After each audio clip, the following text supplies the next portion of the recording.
Hey there, my name is Alejandro Ugarte and I'm the Senior Director of Corporate Compliance and Diversity, and I've been with Goodwill a little bit over 10 years.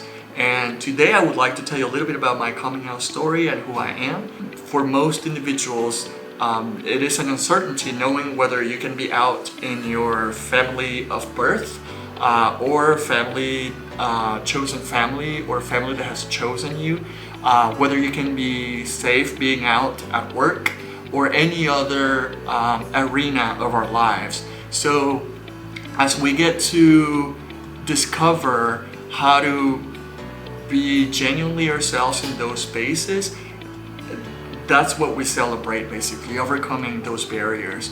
It's like celebrating a heritage. That's what pride is about. I knew from an early age that I was different. I have very early memories from when I was starting school of other individuals of the same sex that I thought were attractive as a kid. But I didn't have language for it.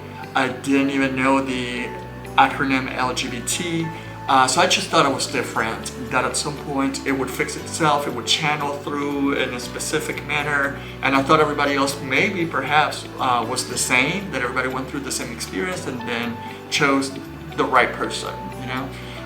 It wasn't until I went through puberty and it didn't fix itself, I went through early adulthood and it didn't fix itself, that I found myself depressed, because it was something that it wasn't fixing itself, and I didn't want to be like this because all the information and stereotypes I knew about it was negative. In my middle 20s, I registered myself after looking up into a counseling group or ministry that offered therapy for individuals that struggled with unwanted same-sex attraction, and I thought, that's it, that's what I need.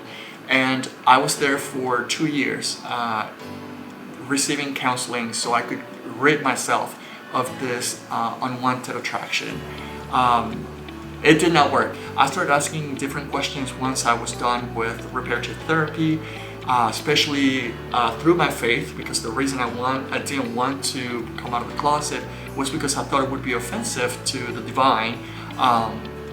And I started finding answers that helped me understand that it was a matter of context, that today we read things in a literal way that lack context.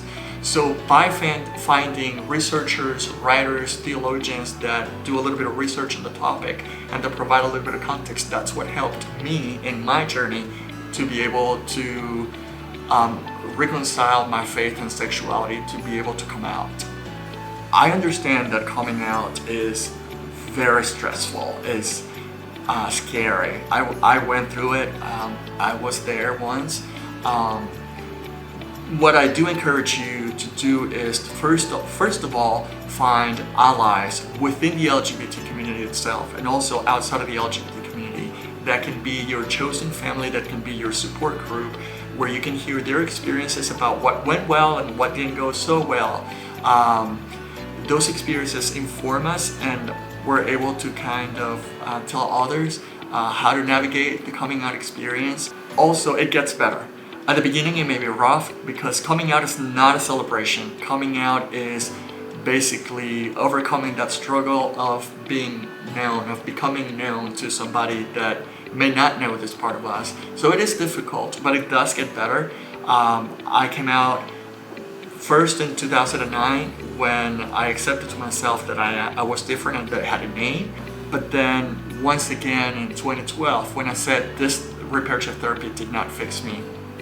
So at the beginning it was difficult, but comparing 2012 to where I am today, life is so much better, so much more enjoyable. This year I get to marry the love of my life in November, so I'm celebrating that this year and preparing for it. So yeah, it gets much better. I have amazing people in my life that love me, that accept me for who I am genuinely. I have a faith community where I can partake and be part of, and it's still my faith that I was brought up with as a Christian. So yeah, it does get better. I'm celebrating Pride Month this year, which already started June 3rd. There was an event from Georgia Equality, which is an organization here in Georgia that advocates for LGBTQI rights. They had an event which is called Evening for Equality, and I was able to attend with several Goodwill employees, and that was amazing. It was awesome. I also look forward very much to seeing some of my LGBTQI friends and being able to greet them with Happy Pride. And of course, Pride is not just a month like any celebration of any other heritage, although we focus on that weekend, week, or month. It goes beyond that. For me, it has been a whole year of celebration of who I am and living authentically and genuinely.